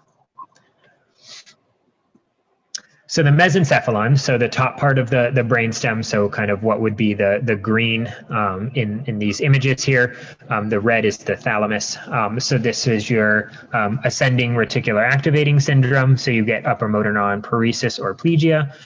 If small enough to cause lateralizing signs, you will see proprioceptive deficits ipsilateral, so same side to the lesion. Rostral to this, it's contralateral. So if you have, if you're localizing to the brainstem and you have left-sided peripheral or proprioceptive deficits, it's going to be a left-sided brainstem problem. So here you have cranial nerves 3 through cranial nerve 6 leaving, so you can see problems with any of those cranial nerves, and then you would also see your decerebrate rigidity with a lesion localized here. So your ventral metencephalon, so your pons, and then your myelencephalon. So this is kind of the caudal part of your brainstem. So the pons and the medulla. The pons is the ventral portion of the metencephalon. The dorsal portion is the cerebellum, but they function differently. Lesions will typically cause severe disturbances of consciousness and your upper motor neuron paresis or plegia. Major respiratory centers are also located here, so you can see respiratory dysfunction with lesions. So spinal cord localization. So you have, again, C1, C5, C6, T2, T3, L3, and L4, S3. So C1 to C5, so you can get tetraparesis and tetraplegia, right? So a lesion here would affect all 4 limbs. You can have hemiparesis if it's just one side of the spinal cord, proprioceptive deficits in all 4 limbs, upper motor neuron signs to all 4 limbs, and then neck pain is possible, and then Horner syndrome is possible because the sympathetic innervation comes actually from the C6T2 area and then runs along the side of the spinal canal there. So you can see Horner syndrome sometimes. And all of your thoracic limb reflexes with a C1, C5 localization would be normal because the C6 to T2 area is functioning. So C6T2, so tetraplesis, tetraplegia as well. And you can get hemiparesis. Again, if you have kind of a middle a lesion there that's just affecting half of the spinal cord. Proprioceptive deficits, again, in all 4 limbs. Now you would have lower motor neuron signs to your thoracic limb. So you would get absent reflexes because it's now affecting kind of the what we call intumescence, or where those reflexes would originate from in your for your thoracic limb. You're going to have normal pelvic limb reflexes. So you have upper motor neuron to the pelvic limbs. You can get Horner syndrome. Your cutaneous trunci may be absent. So that's where your lateral thoracic nerve comes out. And you can have, this is very classic for a 2-engine gait. So you'll have a short strided gait in your thoracic limbs and very wide and overreaching in your pelvic limbs. If you see that, this is very, very classic for a C6T2 lesion. And you can also see the phrenic nerve. So the analogy that I use is 765, keep the diaphragm alive. So your phrenic nerve comes out from your C5, C6, and C7 nerve roots. So that's your ability to control the diaphragm. So this dog has a very classic 2-engine gait. So you see how she's short and choppy in her front legs, but very overreaching in her back legs. So that's very classic for a C6T2 lesion there. This dog, you can see when she's breathing, she's just moving her abdomen. There's no chest movements at all. And that, again, she unfortunately had a condition known as myelomalacia. So she doesn't have the cutaneous trunci either. So she actually had a T3L3 lesion, and then her spinal cord started dying, and it has now reached her neck. So this dog was unfortunately euthanized because of respiratory compromise. So T3L3, so you're gonna now have your normal thoracic limbs. So this is gonna give you paraparesis or paraplegia. So you're gonna have upper motor neuron to the pelvic limbs, proprioceptive deficits in the pelvic limbs only. So your thoracic limbs are gonna be completely normal. You can see shift Sherrington and spinal shock in severe lesions. You'll have cutaneous trunci kind of absent at the level of where the dog is affected. And then you will have urination and defecation changes. So your bladder, the nerves that control your bladder, come off from this area. So you will see dogs that lose the ability to urinate. So this is our friend from earlier. It's actually a slow motion video. So you can see how he's crossing midline. And then you can also see how he's kind of kicking the leaves there, and he's dragging his back legs. And that's because he has subtle proprioceptive loss of where his limbs are. So, when I flipped his paws over, it was still absent. But you can see that pelvic limb ataxia. So see how he kind of crosses. So they should never cross midline. And you can see in his back legs how he does. It's very subtle. But he's got that proprioceptive ataxia, and he's obviously ambulatory, so an ambulatory with a mild paraparesis. So L4S3 lesion. So again, you're going to get paraparesis and paraplegia, normal thoracic limbs, but now you're going to have lower motor neuron to the pelvic limb. So you have absent reflexes. proprioceptive deficits to the pelvic limbs, decreased anal tone, incontinence, so a lower motor neuron bladder. So dogs with a lesion here, often they will just be dribbling urine and just leaking urine.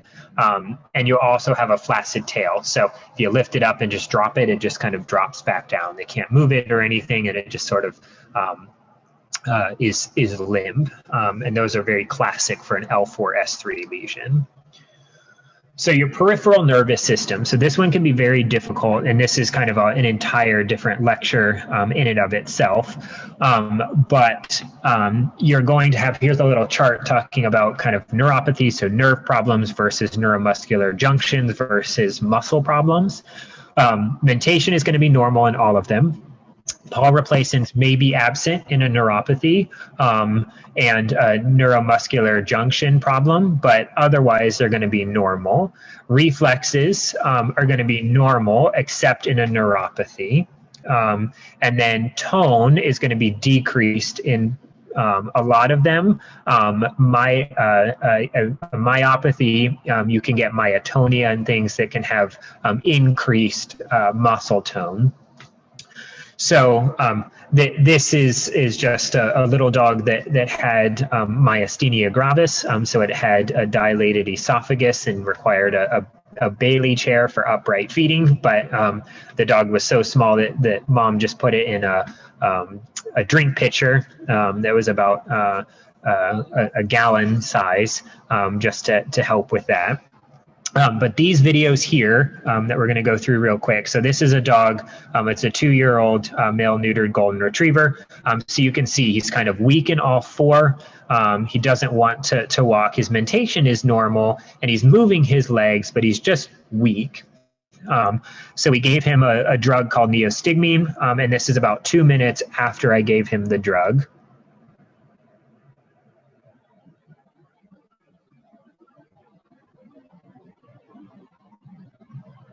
So he's, as you can see, he's walking on his own. He's nice and strong. He's wagging his tail. So this is pretty classic for myasthenia gravis. So he does have myasthenia. It's typically autoimmune. Sometimes when they're young, after a few months, they will grow out of it, but they often will need a medication called pyridostigmine daily to help retain function, and he is doing quite well on the medication and has been normal since discharge. So hopefully in the next couple of months we're going to be able to get him off of the medication, and he won't have experiencing a relapse. So some of the special syndromes really quick. So Horner syndrome. So Horner syndrome is caused by a lack of sympathetic innervation to the eye. So there's 4 main components to Horner syndrome. So you have ptosis, so drooping of the eyelid, miosis, so sorry, it auto-corrected to mitosis, miosis, or constriction of the pupil. So remember when we talked about the sympathetic innervation and how kind of fight or flight, you're going to get a dilated pupil if your sympathetic system is active. So if you lose that, you're going to get constriction of the pupil, which this husky you can see in the right eye has Horner syndrome. You can't really see the pupil because the elevation of the third eyelid. And then you can have enophthalmos, so slightly pulling back of the eye there. And then I don't see a whole lot of horses. I don't know how many of you do, but in horses, sweating is also controlled by their sympathetic nervous system. So you will also see sweating in on the side of the lesion in horses. That's not present in dogs and cats. So this can be very difficult to localize because the lesion for a Horner syndrome can be within the brain, the spinal cord, the brachial plexus, the thoracic cavity, or anywhere along the vagosympathetic trunk, or even within the inner ear. So it's not a very specific finding. So you're going to want to, if you do have Horner syndrome, you're also going to want to other deficits to help you kind of localize where in along that pathway you think the problem is. And you can get idiopathic Horner syndrome. So sometimes there's no other cranial nerve deficits or inner ear deficits or anything like that, or vestibular deficits that you would find. And often those dogs will improve with some time. So paradoxical vestibular disease. So same signs as seen with vestibular disease. So head tilt, ataxia, nystagmus, circling, hypermetria, but the head tilt and the nystagmus, the fast phase and the nystagmus, are away from the lesion, which is what makes it paradoxical.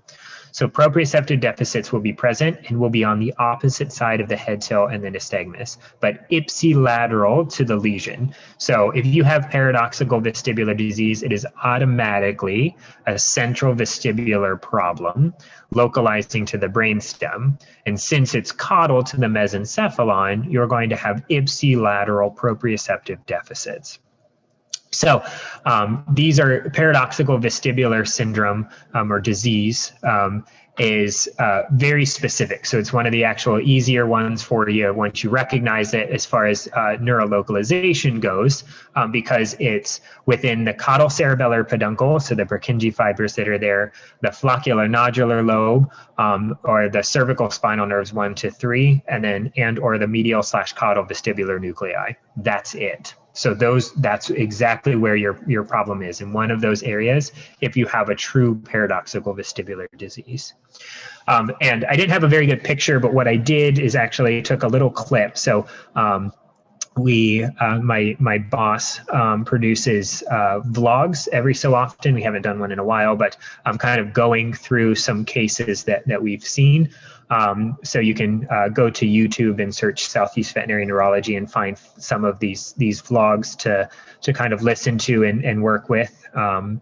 And it walks you through different cases that we saw.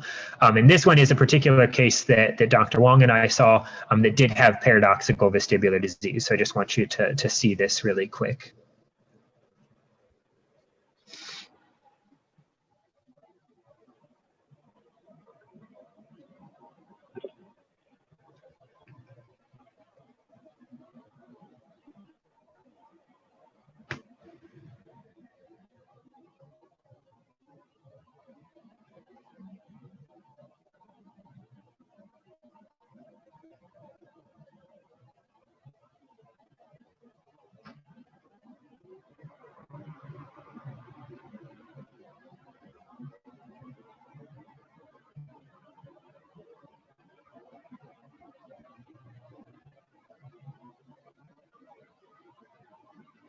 So you can see kind of the proprioceptive is normal on the left there, and then absent on the right side. But you can tell he's got a left-sided head tilt.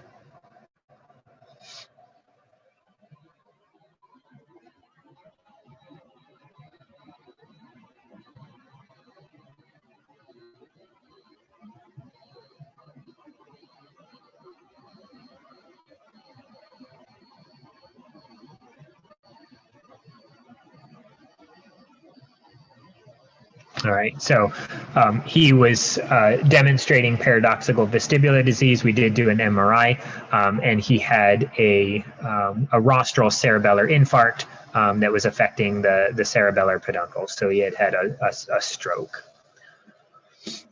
So again, putting this all together. So when you're doing your neuro exam, the other underlying issue or question that you want to be answering is, can I explain all of my deficits by a single lesion or not? So, and if you can't, is it something like, oh, you're looking at, you know, a 13-year-old dachshund that just started having seizures and maybe has some back pain, you know? So is it either he's got a problem in his brain and his back, or is it the same problem, you know?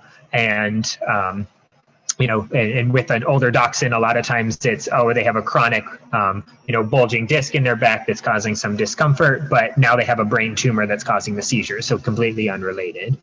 Or, you know, do you have multiple signs, you know, indicating a diffuse brain disease in a young dog, and you're more worried about an autoimmune or inflammatory disease? So, you know, we try to do is really get it down to a single lesion. So can you explain all of the signs by one lesion within the nervous system? Because that's going to be more typical and more common.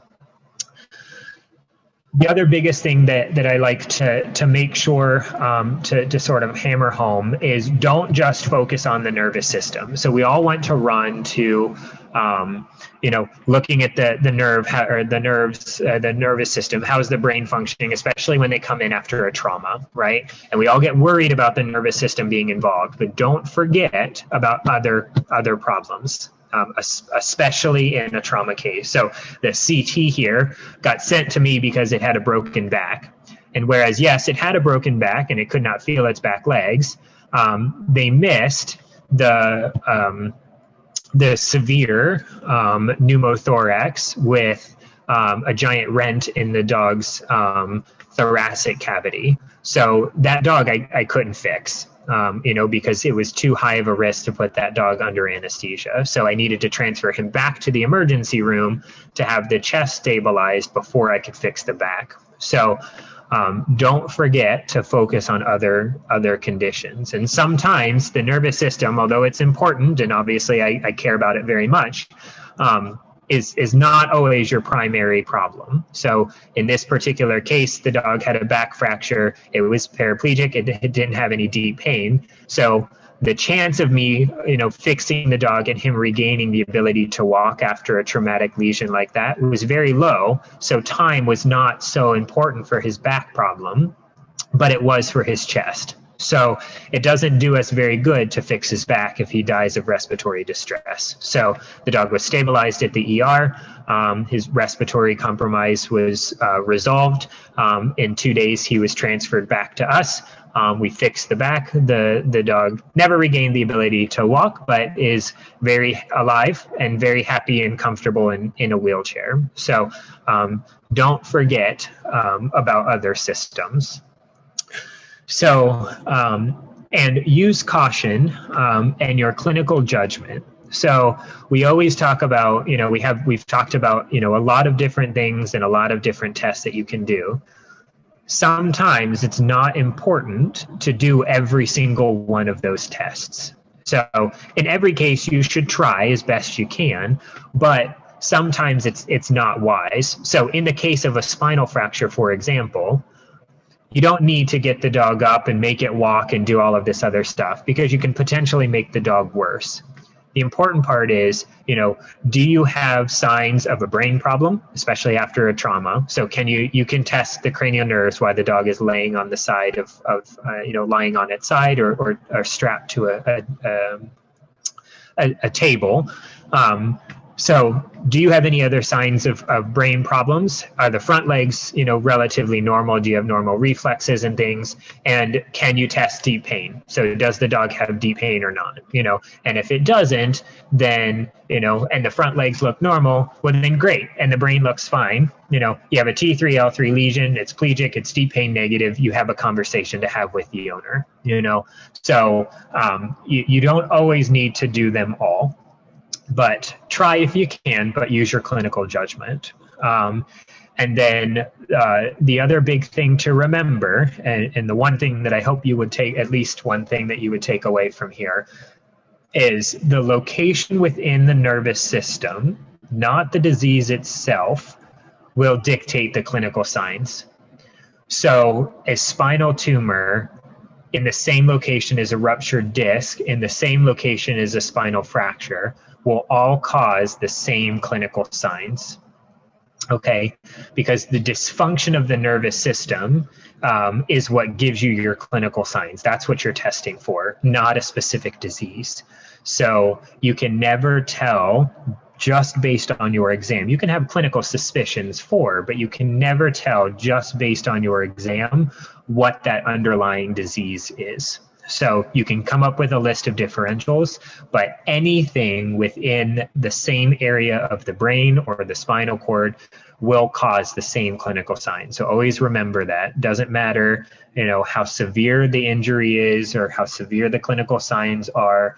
You know, it can be anything from you know, a stroke to a tumor to a disc lesion. to an autoimmune disease, to an infection. So just always remember, it's the location within the nervous system, not the disease, that dictates the clinical signs. So I know we ran massively over, but do we have any kind of questions or anything that I can go through? In particular, what I'm going to do is I'll stop sharing my screen here.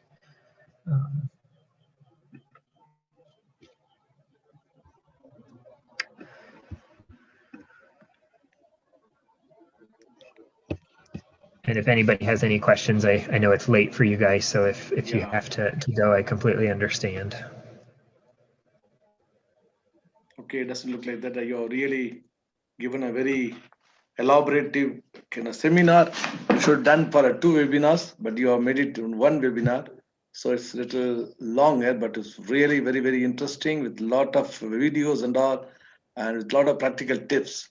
So very, very grateful to you, Dr. Chris, for the efforts that you have taken to prepare this wonderful presentation and made it so simple for everyone can understand. There's some questions coming. Can you read that? This question is there. Yeah. So canine distemper. So viral diseases are definitely a challenge. So what I guess it depends on kind of the clinical case that you're seeing. So is it an acute infection, or are you seeing the chronic infections? And unfortunately, a lot of times the dogs do pass away. But my typical approach to canine distemper, so obviously it's really just supportive care. So I typically will start them on an antibiotic just so they're not getting any sort of secondary bacterial infections. Most of the cases that are transferred to me are having seizures that we can't really control. I will often start those dogs on phenobarbital just because the seizures tend to be so severe. Sometimes, at least initially, they require things like midazolam, CRIs, and such to help get their seizures under control. And that's really going to be your biggest challenge, is supporting them through the immediate clinical signs. So if they're in respiratory distress or having respiratory problems because of the respiratory component to the canine distemper, you want to make sure that you're providing oxygen supplementation. Like I said, antibiotics to prevent sort of secondary infections from happening, being very aggressive about your seizure approach, and then also just letting the owners know that even if they clear the infection, we will often see a post-distemper myoclonus. So it's usually in the muscles of the head and face. So they'll sort of have this twitching that can be present. How many days can we continue with the phenobarbital at what dose? So I would continue them on an anti-seizure. So if they require an anti-seizure medication, I would require them on, or typically keep them on that dose for at least 6 months. And if after 6 months they've fully recovered, they haven't had any seizures, then you can talk about slowly weaning it off. My phenobarbital, I start at 2.5 milligrams per kilogram. Is sort of twice a day is a daily dose. You'll want to recheck check a level in 2 to 3 weeks. If they come into you seizing, so actively seizing, you'll want to load the phenobarbital. I don't know how easy it is for you guys to get IV phenobarbital there. But the dose that I will typically use, 16 milligrams per kilogram is your total loading dose. And every neurologist that you talk to does it slightly differently. So what you can do is do it as 4 injections. So a 4 mg per kg injection every kind of 4 hours until you get to, for 4 injections, so you get to 16 mg per kg.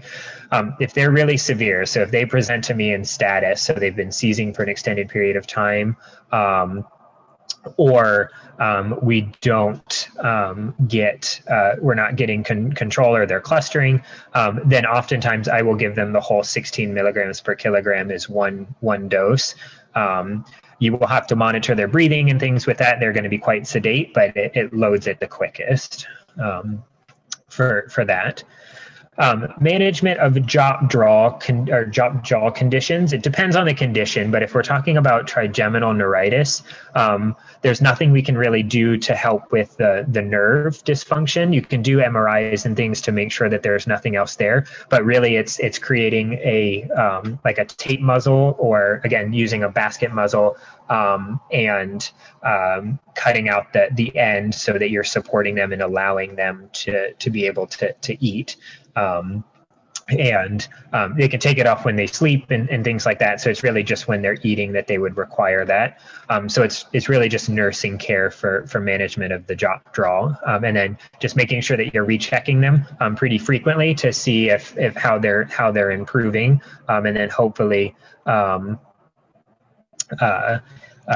starting to regain the ability to close their mouth there.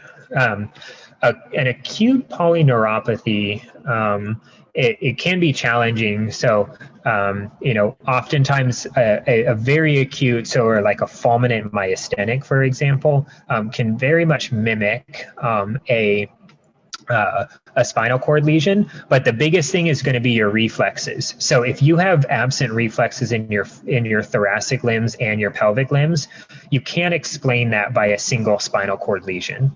So a spinal cord lesion in your neck would not cause loss of reflexes. So if I have a dog that it's unable to walk or seems very weak, and I have absent reflexes on all four, that's really how I'm going to diagnose an acute polyneuropathy, and then talk about an MRI is not necessarily recommended, and then we talk about either doing peripheral nerve biopsies, muscle biopsies, and peripheral nerve testing, so using nerve conductions and things like that. So that would be kind of my approach to a diagnosis of an acute polyneuropathy. Also looking to see, so taking chest x-rays, so don't forget about the esophagus in dogs. So it's striated muscle, which means that you can see with nerve dysfunction, you can see mega esophagus that you would not appreciate in a cat. So always take chest x-rays to make sure that you don't have a mega esophagus. Which again, if you do, that's not going to be related to a spinal cord problem. So that would also kind of put your suspicions higher into a polyneuropathy or a peripheral nervous problem. Steroids to treat nerve injuries. So it kind of depends on what nerve is involved and what we think is going on. So facial paralysis, if I only have facial paralysis or trigeminal paralysis, oftentimes I'm not reaching for a steroid because we know that it doesn't work.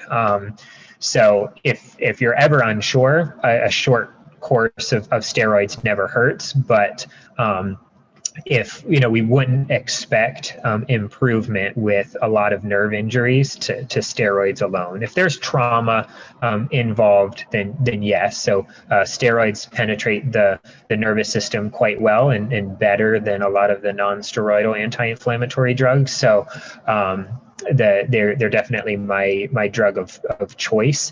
If you have a dog that has a spinal cord problem and the owners can't afford to be transferred to a university or something, or don't want to, always worth a steroid to see if you can make them better, to help with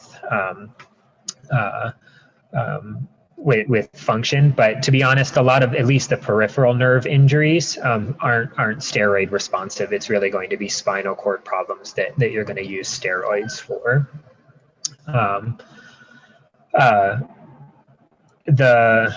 Injecting steroid epidurally help posterior nerve paralysis. So yes, it's not something that we often use, but you can, especially in dogs that have lumbosacral stenosis and lumbosacral disease, we often will inject steroids to help reduce inflammation locally without severe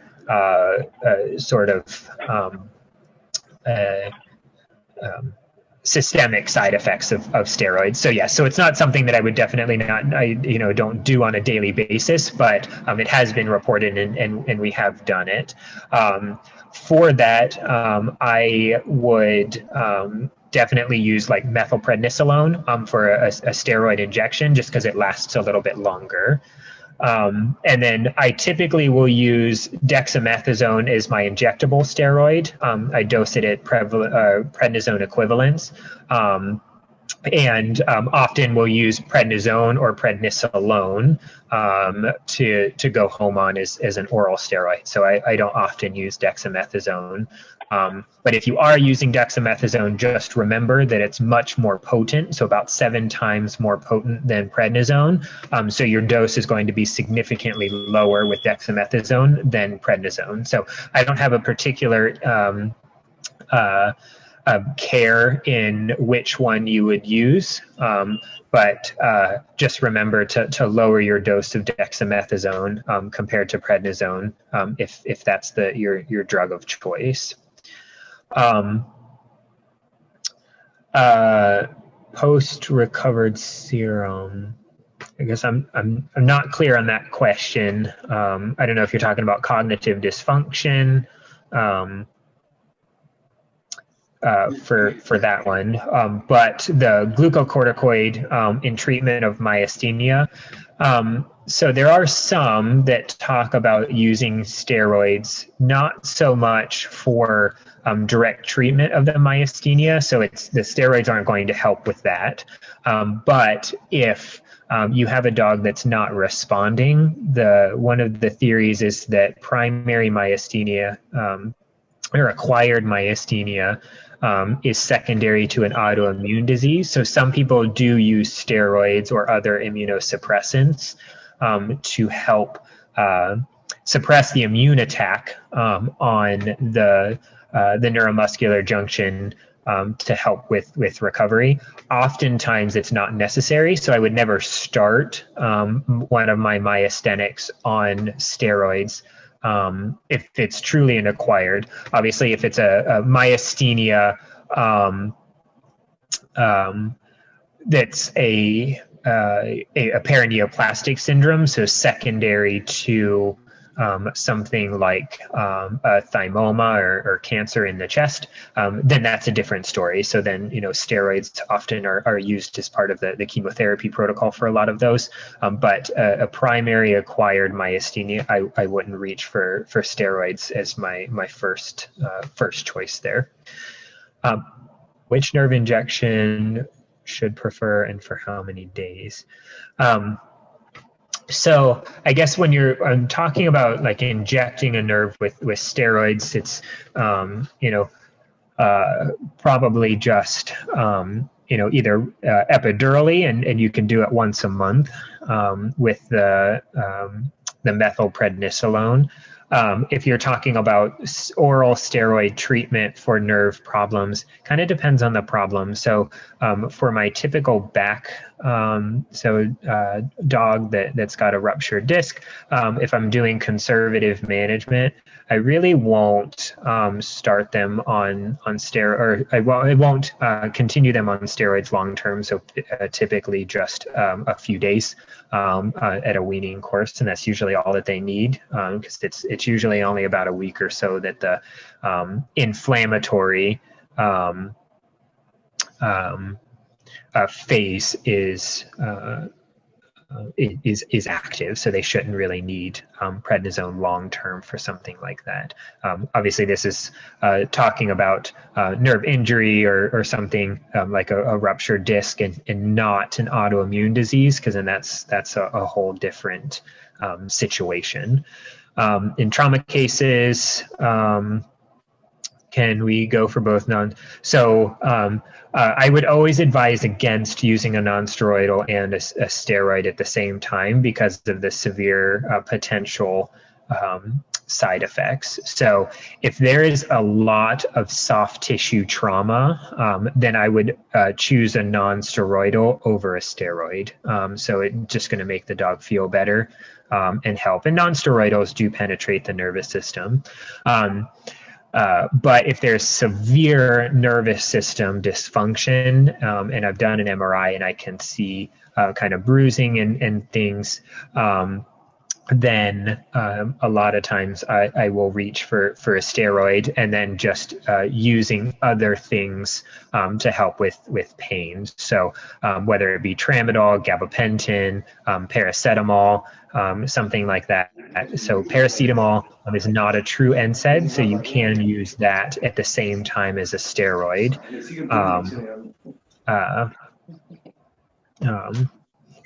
So psychomotor seizures, if I have a dog that I'm suspected of having a psychomotor seizure, I would always start those dogs on phenobarbital. So they don't seem to respond as well to a lot of the other anticonvulsants. So phenobarbital tends to be the best one that we can control those with. Those are very difficult, especially if part of the manifestation of the psychomotor seizures are aggression. Sometimes we can't get them adequately controlled, and those dogs do require euthanasia just because they end up hurting someone. But if you're suspicious of that, then the drug of choice that I would reach for is phenobarbital. You can try Keppra or levetiracetam, but in my experience, a lot of those dogs, we end up on starting them on phenobarbital. You're all very welcome. Thank you for sticking it out to the end. It's a bit of a marathon there.